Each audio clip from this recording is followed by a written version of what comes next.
Bonsoir à tous, une ambiance de folie ici ce soir à Beaublanc, nous sommes à Limoges. Évidemment, il y a 20 ans, jour pour jour, Limoges était sacré champion d'Europe. Une soirée évidemment pleine de surprises, riche en émotions, avec évidemment beaucoup d'ambiance. Évidemment aussi, on n'oublie pas, à 20h30, le coup d'envoi de la 28e journée de Pro A Limoges qui reçoit Paris, Levallois. Et d'ici là, toute l'actualité de la Pro A, c'est lundi basket avec Georges Eddy et des invités, Fred Fortet, le président du CSP, qui sera notamment avec nous. L'ambiance est belle, la soirée sera riche en émotions, beaucoup d'émotions. Lundi basket, c'est parti tout de suite, le sommaire. À l'occasion des 20 ans de son sacre européen, Limoges reçoit ce soir Paris-Levallois en ouverture de la 28e journée de championnat.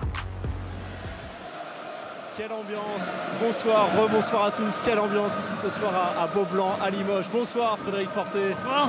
Quelle belle ambiance. Bonsoir Georges Eddy. Il fait chaud comme un barbecue. Ah, il fait très chaud Fred. On imagine ce soir quand même, parce qu'il y a les 20 ans, ça veut dire qu'il va y avoir de l'émotion, il va y avoir des surprises. Et puis, il y a le maintien qui est quasiment assuré. L'enthousiasme forcément est là Fred. Bien sûr, il est là. En début d'année, vous savez, avec le coach Panayotis Giannakis, on s'était vu en septembre. Et je lui avais dit, ce qui serait bien, c'est que le mois juste avant le match des 20 ans soit un petit peu difficile.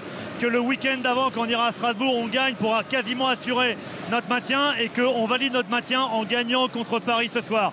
Donc il a exécuté à la lettre le schéma qui était prévu. Et donc maintenant, on n'a plus qu'à gagner. Reste encore une étape, c'est la victoire ce soir. Évidemment, ce match, Limoges, Paris-Levallois, le coup d'envoi à 20h30. Georges, on va s'intéresser, puisque ce soir, c'est le coup d'envoi de la 28e journée de Pro A, mais il y a eu ce week-end, et on en reparlera évidemment aussi de cette performance de Limoges à Strasbourg, la 27e journée de Pro A. Que retenez-vous, Georges, de cette journée à Limoges? Lundi basket exceptionnel ce soir pour les 20 ans du titre de champion d'Europe. C'était le 15 avril 93, on est le 15 avril 2013, ça fait 20 ans tout rond. On va replonger et on va en reparler juste après Fred avec vous. On en reparlera aussi avec Richard Dacoury qui sera dans Lundi basket.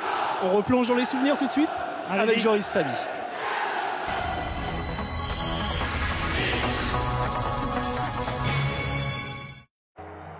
C'était il y a 20 ans et c'est comme si c'était hier. 15 avril 1993, Limoges devient le premier club français à remporter la plus belle des compétitions européennes. Un titre surprenant, mais qui ne doit rien au hasard. Cette année-là, Limoges possède une équipe bâtie pour jouer les premiers rôles en Europe. Dacoury, Fortet, Bilba, Young, Reden, Zdoc, entre autres. Sur le terrain, Bozidar Malkovic, déjà 2 fois vainqueur de la compétition avec Split, à la baguette. Le CSP élimine notamment l'Olympiakos en quart, mais débarque malgré tout à Athènes, théâtre du Final Four, avec un statut d'intrus, ou presque. On a été petit club, entouré d'immenses clubs, que ce soit PAOK, que ce soit Real Madrid, Trévise et Limoges. L'adversaire en demi-finale, c'est le Real Madrid, emmené par Arvydas Sabonis. Mais l'homme du match, ce sera Michael Young. I think I was on fire a little bit. Young inscrit 20 points. Richard Dacoury en ajoute 14 et voilà le CSP en finale.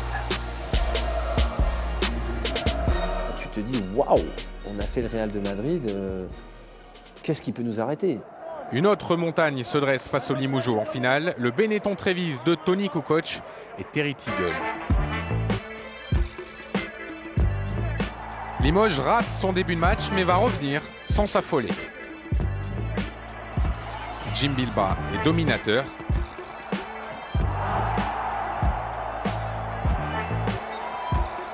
Michael Young se remet à scorer et le CSP passe devant.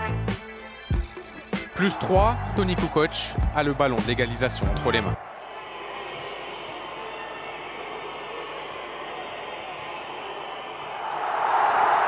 Cette interception restée légendaire de Frédéric Fortet scelle le succès des Limougeaux. Le CSP est sur le toit de l'Europe.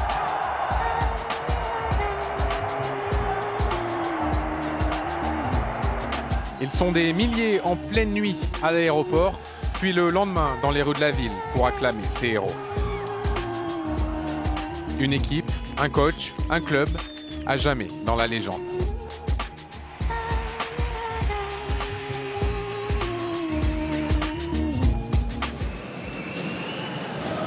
Fred, on vous voyait pendant ce sujet de Joris Sabi avec les yeux qui brillent encore et puis ces images de liesse toujours impressionnant. Qu'est-ce que vous ressentez quand vous voyez encore ces images et du match et de la liesse? Vous savez, ce qui est drôle, c'est que depuis hier, on est avec les joueurs, on en discute, on parle. aucun joueur n'a revu la finale. Personne n'a souhaité la voir, tout simplement parce que je crois qu'on a envie de rester avec nos souvenirs. Et là, quand on voit les images, quand vous nous les projetez, quand il y a toutes les sensations qui remontent de l'époque, la joie immense, ouais, j'ai pas me cacher, on est tous là, on est tous bloqués là, quand on voit l'arrivée comme c'est il y a 20 ans à l'aéroport. Vous attendiez à ça? Vous attendiez à ça? Non. Ce qui est plus beau aujourd'hui, ce qu'on se rappelle le plus, c'est l'arrivée à l'aéroport et le défilé dans la ville. Alors effectivement, nous on a vieilli et je pense que les majorettes aussi un petit peu, mais c'est pour ça qu'on les a pas fait venir les majorettes. Hein. Mais voilà, regardez le monde qu'il y avait, devant la mairie quand il y a Richard Dacoury, il lève le trophée avec Alain Rodet à ce moment-là. On a une ville à nos pieds et on se sent porté comme ce soir, on se sent porté par notre public. Souvenir évidemment de votre côté, Fred. Souvenir aussi pour Georges Elie. Vos souvenirs, Georges? Oui, j'ai commenté la finale avec Bruno Poulain. On a compris qu'on était en train d'assister à quelque chose d'historique. On était vraiment impressionnés par le sacrifice de chaque joueur pour faire gagner l'équipe. L'osmose avec le coach qui était total. Et j'ai bien aimé aussi la phrase de Markovic quand on a critiqué son style de jeu très défensif après la finale. Il a dit oui, mais si vous me donnez Tony Kukoc, je peux pratiquer un autre style de basket, moi. On a vu les joueurs de 93 arriver tout à l'heure à Beaublanc. Vous nous en avez parlé un petit peu, Fred. Quels souvenirs vous en avez gardé, vous, et puis peut-être évoqué avec vos anciens coéquipiers depuis 2 jours? Le problème des souvenirs, c'est qu'on en a tellement. On n'en a pas un, on en a... Par contre, il y en a un qui revient toujours, et c'est marrant, c'est un entraînement. C'est un entraînement de préparation où on s'est entraîné pendant presque 2h30 et où on a fini par une séance physique inimaginable.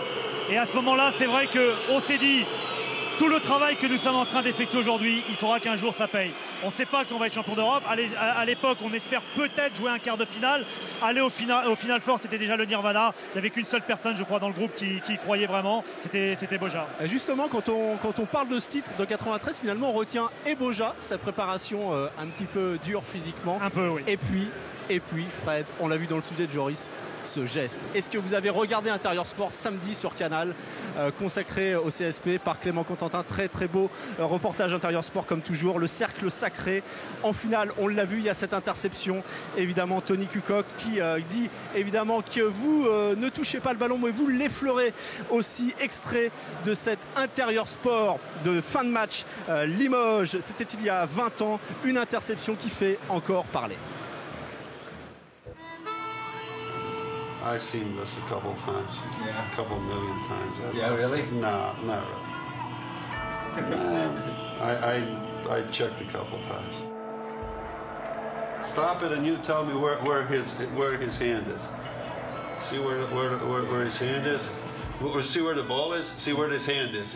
Is that hitting the ball? There you go.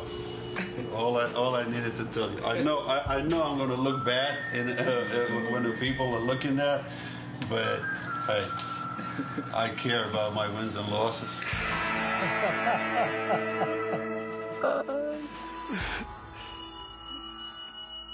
Je peux comprendre qu'il soit amer. Il ne pourra pas me dire en face à face qu'il y avait faute. Jacopini qui fait un écran pour Tony Kukoc. Frédéric.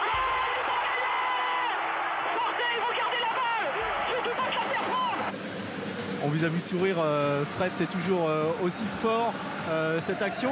C'est l'action de toute une vie finalement.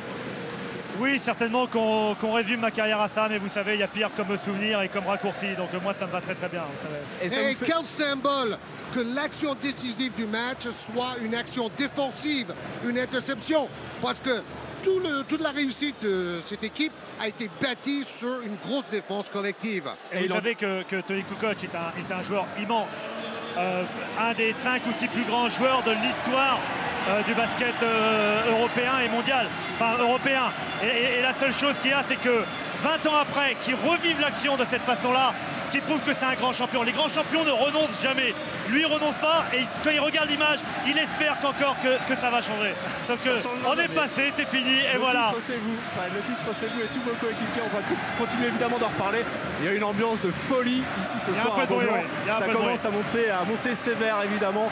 pour cette belle soirée qui nous attend. Et si vous voyez les joueurs s'échauffer derrière, malgré tout ce qui a été dit, vous voyez qu'ils sont bien en blanc et en vert. Ils sont en blanc et en vert, les joueurs de Limoges, et ils joueront ce soir en blanc et en vert contre Paris-Levallois à 20h30. Vous restez avec nous évidemment, Fred Fortet. On va revenir sur l'actualité de la Pro A avec la 27e journée qui s'est jouée ce week-end. Georges, on va revenir justement sur cette victoire de Limoges à Strasbourg, 77-71. Voilà, une belle victoire. Notre jeu est vraiment en place. C'est ça que nous voulons faire cette saison, disait coach Yannickis. Pour Vincent Collet, il a un gros problème à l'arrière. Fitch est toujours absent et il a dû jouer Campbell 37 minutes, qui fait 3 sur 11 au tir. Alors, McIlharney à droit comme d'habitude pour Limoges. La bonne défense, on voit l'interception et puis une contre-attaque de Joe Gomis. Toujours le mot-clé parce que Yannickis, c'est comme Malkovich. C'est d'abord la défense et le collectif. Bungo Kolo, on va le voir au dunk. Et puis John Brockman, meilleur rebondeur de la Pro A, va reprendre 2 fois le ballon. Il fait 11 points, 11 rebonds, double-double pour le Brockness monstre. Un super rebondeur et son arrivée à Limoges a fait le plus grand bien à ce club. Fred, vous avez aimé cet état d'esprit ce week-end des joueurs de Limoges? Oui, c'est marrant. Depuis un mois, on balbutie un petit peu notre basket. Je crois qu'il y avait beaucoup de pression par rapport à ce maintien en Pro A. Je pense que pour les joueurs, il y avait aussi à un moment donné dans le match de ce soir qui était dans leur tête. On leur a parlé lundi dernier pour leur dire que dans une semaine, c'était le match de 93, mais qu'il y avait un match de 2013 qui était évidemment très important, qui joue libéré, et que cette date du 15 avril c'était obligé qu'elle nous porte bonheur. Eh bien, on va vous remercier, Fred Fortet, d'être venu évidemment dans Lundi Basket pour cette belle soirée. Dites bien aux téléspectateurs de rester parce qu'il y a quand même quelques surprises en exclusivité pour Sport Plus, évidemment. On n'arrête pas de le dire, restez bien avec nous évidemment. Merci en tout cas, Fred, d'avoir été avec nous. Et pour terminer sur cette victoire de Limoges à Strasbourg, sachez que comme chaque lundi à la mi-temps du match, eh bien Eddy Moitou, et ce soir Eddy Moitou, Vincent Collet, le joueur. Vous êtes intéressé au joueur, Vincent Collet? C'est ça, ça va être en 2 parties et j'ajoute l'info du jour. Émeric Giano, le meneur de 35 ans de Strasbourg, a annoncé qu'il va arrêter sa carrière à la fin de la saison après 16 saisons et il va continuer à travailler avec le club de Strasbourg. Fred, merci beaucoup. On vous souhaite une très belle soirée. Dans quelques minutes, ce sera Richard Dacoury qui sera avec nous dans Lundi Basket. Non, pas Richard. En attendant, eh bien Richard, si, non vous déplaise, Fred, il sera à votre place. Oh, d'accord. On va continuer en tout cas, en attendant Richard, de décrypter cette Bravo Blanc en direct. Et évidemment, une forte ambiance. Richard Dacoury nous a rejoint. Bonsoir Richard. Richard qui n'a pas changé depuis 20 ans. C'est gentil. Un petit peu quand même, n'est-ce pas, Georges? C'est vrai qu'il y a 20 ans, on était déjà ensemble. Mais vous n'avez pas changé tous les deux. Georges n'a pas changé, donc je n'ai pas changé. Super fête ce soir, Richard, évidemment. C'est moins qu'on puisse dire, c'est plus qu'une fête. C'est invraisemblable de retrouver ça 20 ans après à Limoges, toujours aussi vivace. On va en parler évidemment de ces 20 ans avec vous dans un instant. Avant cela, on ne va pas oublier le match, puisqu'il y a un match ce soir aussi important à 20h30. Limoges, Paris-Levallois à 20h30 donc. Et David Cozat qui nous commentera cette rencontre. Bonsoir David. On n'en oublie pas l'enjeu, puisqu'il y a un vrai enjeu, et ce pour les deux équipes, David. Oui, Ludo, et plus pour Paris que pour Limoges. Vous l'avez vu avec la victoire à Strasbourg, Limoges devrait être tranquille quand même. Mais pour Paris, en revanche, c'est compliqué. 6 défaites sur les 8 derniers matchs de championnat de France Pro A. S'ils continuent à perdre comme ça, ils ne se qualifieront pas pour les playoffs. Les Parisiens, eux, qui étaient leaders du championnat ex-aequo il y a encore quelques semaines. Et en plus, ils ont un calendrier compliqué, puisqu'après le match de ce soir, ils vont recevoir Villeurbanne et ensuite, ils vont jouer sur le parquet d'Orléans, un adversaire direct. Autant vous dire que Paris doit absolument s'imposer ce soir dans l'enfer de Beaublanc. Merci David, 20h30 avec Olivier Bourguin pour ce coup d'envoi de cette 28e journée Limoges, Paris-Levallois. Richard, Limoges et Paris, 2 clubs avec lesquels vous avez été champion. C'est vrai. On imagine quand même ce soir que le cœur bat un petit peu plus pour Limoges. Honnêtement, oui, forcément. Là, je suis, même si j'ai vécu quelque chose de merveilleux à Paris, une aventure courte mais intense. Ma vie de basketteur, ma vie d'homme, elle s'est construite ici avec Limoges. Donc forcément, mon club de cœur, ça restera à Limoges. Vous dites que vous serez Limougeot à vie, on peut le dire? Pardon? Limougeot à vie, on peut le dire? Oui, je suis fier de le dire. Je porte ce club et cette ville vraiment dans mon cœur et je le revendique, oui. Toujours spécial de revenir ici, donc Richard. On a posé la question tout à l'heure à Fred Fortet qui était avec nous en début d'émission. Quel souvenir vous gardez, vous, de cette épopée 93? Ah, de 93. Je croyais que vous alliez dire de ma carrière ici à Limoges. Déjà, ça aurait été compliqué pour ma carrière. Déjà en 93, c'est pas simple parce que l'aventure a commencé pas très loin d'ici en fait. Juste à côté, dans le stade d'athlétisme, paradoxalement, l'épopée de Limoges s'est construite là-bas et non pas ici. L'énorme préparation physique. L'énorme préparation physique, c'est de là que tout est parti. Au-delà de l'aspect physique, c'est toute cette dureté mentale qui nous habitait, qui a commencé là-bas. Et on revoit la consécration, évidemment. Évidemment, il y a ce souvenir-là, la consécration, ce titre inespéré auquel on n'avait même jamais pensé. Alors, mais il y a un moment quand même où vous avez dû sentir que gagner ce titre devenait possible. C'était quel moment en fait? Après avoir battu véritablement le Real Madrid, on a abordé ce match contre le Real qui était quand même le match primordial. C'était les favoris, il ne faut pas l'oublier. Hein. Avec Sabonis, avec Saba, avec des monstres à tous les postes. On a été vraiment les underdogs. Tu sais ce que c'est, vraiment les petits poussés face à des géants. Et puis, on en parle de ce trophée ou pas? Ce trophée est moche. Je ne sais même pas le regarder. Il représente énormément, mais il est très très moche.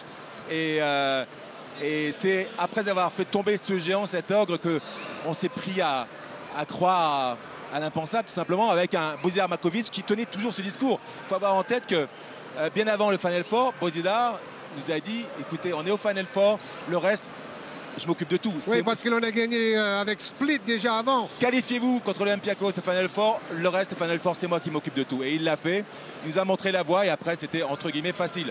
On a fait le match parfait contre Madrid. Ça a été un peu plus compliqué face à Kukoc et Trevize, mais on l'a fait quand même. Et vous vous êtes retrouvés évidemment tous ces vainqueurs de cette Coupe d'Europe depuis plusieurs heures maintenant. Et puis ce midi, on va voir les images de Clément Cotentin. Évidemment, vous êtes retrouvés une nouvelle fois après avoir évidemment revu tout le monde à Paris, le voyage en bus, arrivé tard cette nuit avec des fans encore qui vous attendaient à votre arrivée. À 2h du matin, il y avait encore 20 fans. Il y a toujours des fans qui vous attendent. C'est incroyable. Et puis donc ce midi, évidemment, le déjeuner, retrouvailles avec les épouses. Certains ont un petit peu changé, on a pris un petit peu de poids. Je dirais ça à nos épouses, vous avez dit qu'elles avaient changé. Ah non, j'ai dit certains. Ah bon, j'ai pas dit certaines. Surtout Michael Young, pour dire vrai. Et pourquoi petit poussé? Il faut savoir que la masse salariale de Limoges était inférieure au seul salaire de la star Toni Kukoc. Vous vous rendez compte de la différence? Incroyable. Merci. Comme quoi, mieux vaut avoir 10 excellents joueurs qu'un seul génie. C'était le cas de Limoges, on était vraiment une phalange très unie et autour d'un projet commun, et grâce à cela, grâce à un coach merveilleux, grâce à une ville, un public. Vous vous rendez compte, on est à Limoges 20 ans après, le public de la ville vit encore, respire encore basket et se souvient de ce titre merveilleux. Et on vous souhaite en tout cas une belle soirée. La fête continue ici à Limoges avec vos anciens coéquipiers. Je vous souhaite à vous une belle soirée parce que vous avez vécu ça avec nous. Je suis franchement heureux que vous soyez là. C'est exceptionnel. Merci Richard. C'est vraiment exceptionnel, et restez avec nous évidemment. Restez bien à l'antenne puisqu'il va encore se passer plein de choses au cours de cette soirée, au cours de Saint-Denis Basket. Et puis il y aura ce match avec une ambiance incroyable. Le maintien probablement au bout pour Limoges. C'est évidemment bien parti. Merci, un grand merci à vous Richard Dacoury d'être venu sur ce plateau de Lundi Basket. On va continuer de Nancy contre l'Asvel 94-79. Joris Sabi et Charles Champin.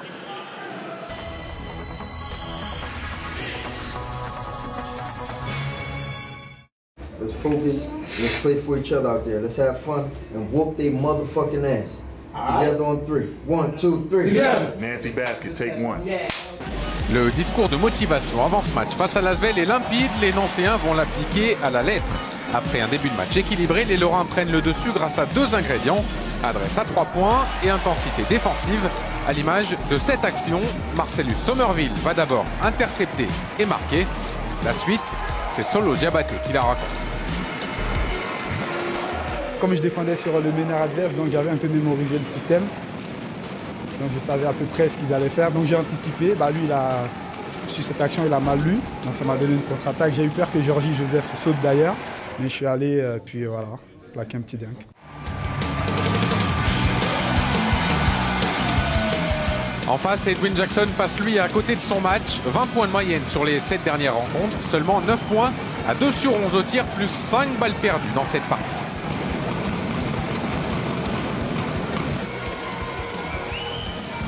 Nancy se détache définitivement grâce à un 3e quart-temps exceptionnel dans le sillage d'un Diabaté quasi parfait.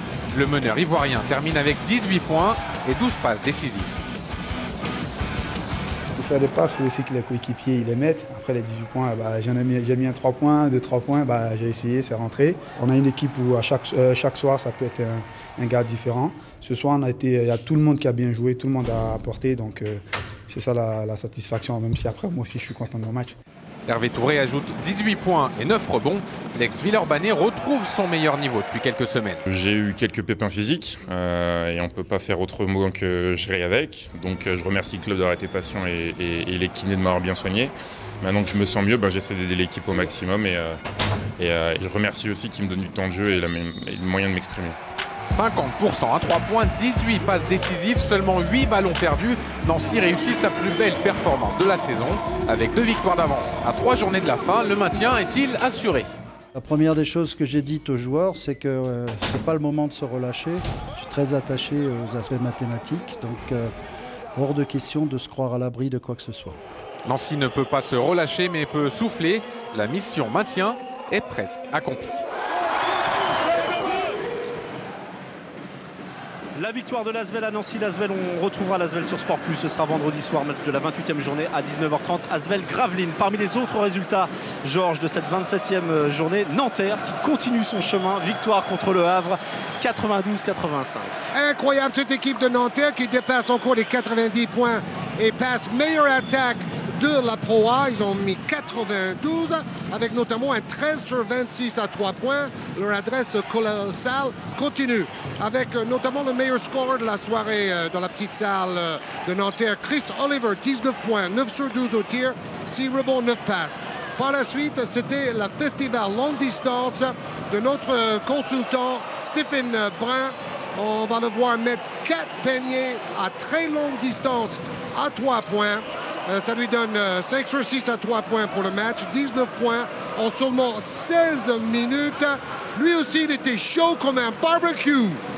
Chaud comme un barbecue, un petit peu comme Beau Blanc ce soir. C'est chaud comme un barbecue ici pour évidemment cette belle soirée anniversaire, les 20 ans du titre de champion d'Europe et ce match à 20h30, Limoges, Paris, Levallois. On va voir une petite séquence au cours de cette rencontre Nanterre-Le Havre. Ça a chauffé un petit peu entre Stephen Brun et Bernard King, Georges. Oui, gentiment, verbalement. Ça s'est chambré un petit peu, regardez, on voit les images. Ça donne du piment à certaines rencontres. Et puis on sait que Stephen Brun, c'est un bon tchatcher et c'est un compétiteur. D'ailleurs, on va l'accueillir bientôt dans les Canal Bulls avec le plus grand plaisir. Là, on le voit marqué à 9 mètres. Et donc, regardez derrière ce qu'il fait, regardez, hop. Mais tout, évidemment, tout se termine très très bien. C'est évidemment bon esprit, regardez les deux joueurs. Peut-être King avec quelques mots à dire de son côté aussi. C'est donnant-donnant dans ces cas-là. Évidemment. On va aussi voir une petite séquence très intéressante puisqu'on le disait, Nanterre qui continue son petit bonhomme de chemin et qui continue finalement d'avancer sereinement. Regardez bien cette séquence, c'était avant le match. Ça prouve aussi, Georges, que la pression, évidemment, elle est loin derrière. C'est un match comme on a eu des matchs avec beaucoup d'intensité, beaucoup d'émotions, pas d'impatience et d'énervement. Entre vous, entre le staff et les joueurs, il faut qu'on montre beaucoup de sérénité par rapport à ce match. Si ce soir on gagne le match, le pourcentage de chances qu'on soit en play-off il est à 90%, même peut-être plus élevé. Donc ça vaut le coup de se craquer sur ce match à domicile. Donnez tout ce que vous pouvez par rapport à ça. Allez, on voit encore un match de cette 27e journée de Pro A. Poitiers battu à domicile par Cholet 77-70. Oui, c'était un peu le match de la dernière chance à la maison pour le maintien pour l'équipe de Poitiers qui perd de 7 points. Pour Cholet, c'était important par rapport à la 8e place. Ils sont à la lutte avec Orléans, Dijon et maintenant Paris. On a vu par exemple AJ Slaughter, très adroit, longue distance comme Stephen Brun tout à l'heure pour l'équipe de Cholet. 13 points, 7 passes pour Slaughter. Bien secondé par Trevon Bryant. 16 points avec 6 sur 7, peu de déchets dans son jeu. Aubrey Coleman aussi à l'arrière très bon comme Dominic James, le petit meneur de Poitiers qui était bon avec 18 points et 5 passes. Et on voit un dernier shoot de longue distance du pivot Trevon Bryant qui a réussi 2 sur 3 et donc une défaite difficile à avaler pour Poitiers. Et puis dans ce match, Georges, un petit concours de dunk entre les deux petits meneurs et de Poitiers et de Cholet. Voilà, Dominic James, 1m78, il est encore plus petit Aubrey Coleman. Et on voit qu'il a une détente absolument phénoménale. L'ancien joueur de Marquette comme Dwight Bikes. Ça, c'est Aubrey Coleman. Depuis son arrivée à côté d'AJ Slaughter, Cholet va mieux, Cholet joue mieux, Cholet gagne plus. Regardez, boum! Double appel et puis donc à deux mains, c'est facile. Et pour un joueur d'1m80, c'est assez rare. Aubrey Coleman, lui, va dunker en contre-attaque. Malgré le retour du défenseur, c'était une sorte de concours de smash à l'intérieur de la rencontre. Et on va récapituler tous les résultats de cette 27e journée de Pro A qui s'est donc jouée ce week-end. On va les voir. Les week-ends, on a décrypté évidemment toutes ces rencontres. Victoire de Limoges à Strasbourg, on en a parlé, qui a quasiment assuré son maintien. De Chalon, évidemment la bonne performance à Paris. Victoire également pour Nanterre, Roanne, Le Mans et Cholet qui s'impose. On l'a vu, c'était le dernier match. Cholet à Poitiers, Nancy évidemment battu par l'Asvel. Et puis au classement, Gravelines, Dunkerque devant Chalon, Strasbourg, Le Mans, Roanne. Et on le voit évidemment, Paris, Levallois pour cette 8e place, menacée par les équipes évidemment qui suivent, par Orléans, Cholet et Dijon dans la charrette pour le moment, Boulazac et Poitiers. Dans un instant, retour à Beaublanc pour la présentation des équipes, la présentation également de cette soirée. Encore des surprises, encore de l'émotion ici pour les 20 ans du titre de Limoges. On reste là, Georges. Avec plaisir, Ludo. Et on retrouve évidemment toute l'équipe de Lundi Basket et des surprises. Restez avec nous, c'est après la pub.